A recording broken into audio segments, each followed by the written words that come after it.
Now, what I'm going to be doing, I have a invention on my own of trying to heal up my potatoes this year, or make my rows this year, and I don't know if it's going to work. I'm just going to try it. So I'm going to get my little tool here that I'm going to add to my walk behind tiller. It's a Yard Max, and see if it works. If it works, because that's going to save me some time into the garden. Okay, this is my walk behind tiller. Now what I did, this is the depth, the leveler here, the depth of your blades, how far you want your blades to go down. And what I did is I turned it upside down, so this is supposed to be at the ground. It has little holes that you can adjust it to the depth that you want. And I just turned it upside down. This is a pre-made hole I made, trying to make it work. The attachment I'm going to add on this, it's going to be a healer and a healer and a furrow maker. So, but I'm going to do it a certain way to see if I can get some heels made up. There's this part of the attachment right there, the one that's in the red.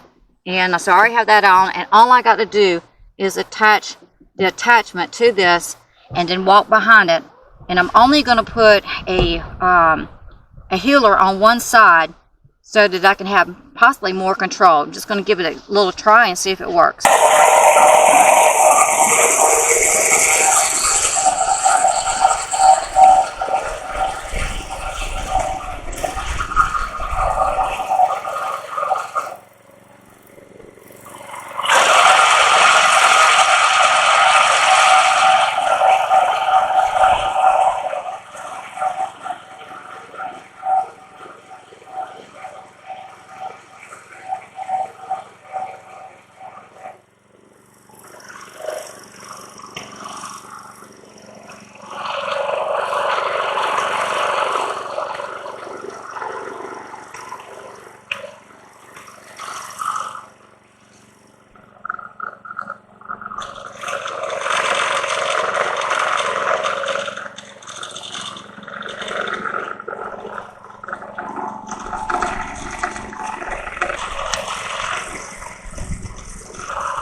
Mistake number one is I let my string get in the way, and it wrapped around my blades, which means I had to break it.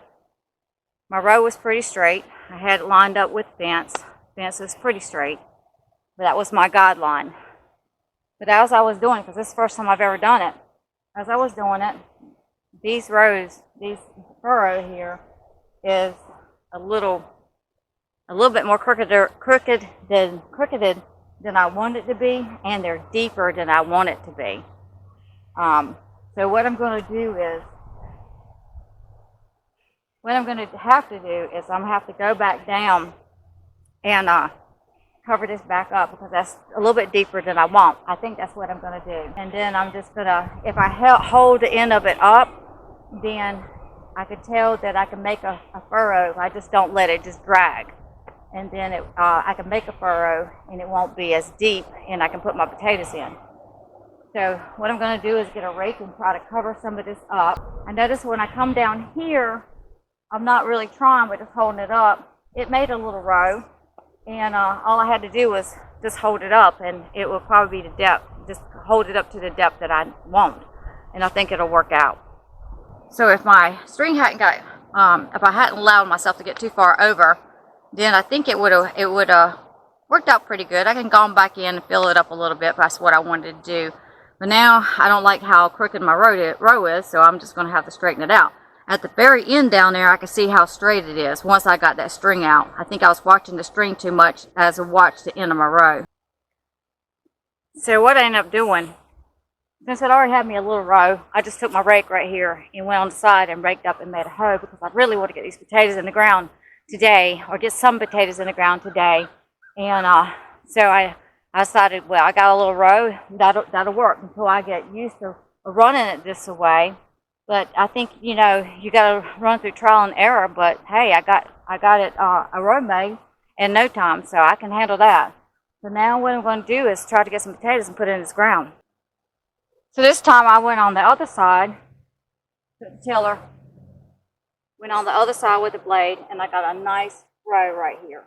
What I'll do is I'll just, this will go in the middle of my row.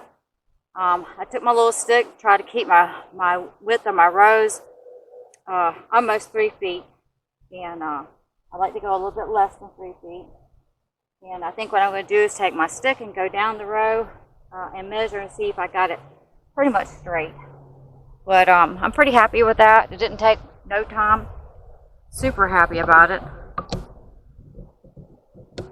Just takes me a little bit to get used to. That's a row made by hand. That's a row by the tiller with a furrow maker and a plow on the side of it. So I think that's going to work. I think that's really going to work.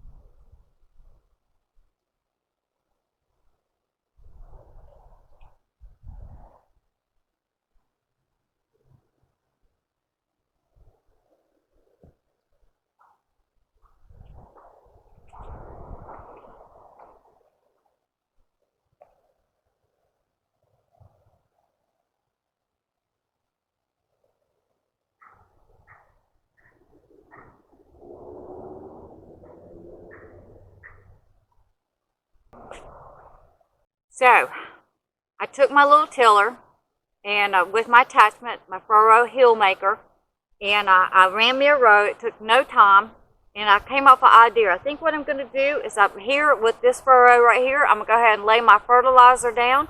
I'm going to take my rake and cover the fertilizer up a little bit, put my potatoes down, and cover them up just like I did over here. It took no time to use that. It's just going to take me getting used to it. I have a stick here, actually a handle, and I have mark on here 32 inches and of course up to 3 feet. And while I'm walking down the row, as I go back after my row is made, and I'm walking up and down the row, that's how I kind of measure it, is to help me to see if I'm getting just about on track.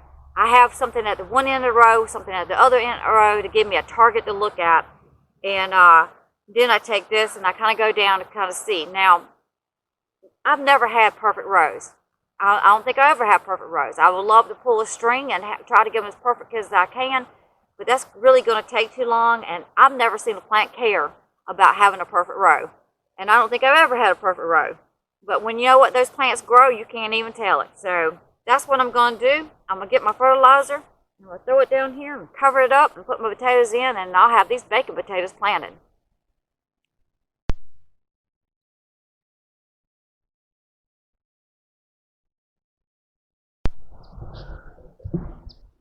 So I made another row using my attachment that I kind of rigged up. Levers up there, depth, and then I got my little furrow on there. And so I was able to make a row. I used these rebars to go down there to the very end to give me some eye level. But then I tried to take it and go on the side to see if I can heel it up. So that's something I'm going to have to work on. But I did get the fertilizer in there. I did get my furrow. I did get the fertilizer. And then I took my little rake over here and decided to just rake it up. And it took no time. Really, it didn't. It didn't take no time just to go up on it because the soil is already broke up. And I just went and healed it up. And so I have to definitely work with that, but you know, it is a lot faster than doing it by hand. So I have no complaints.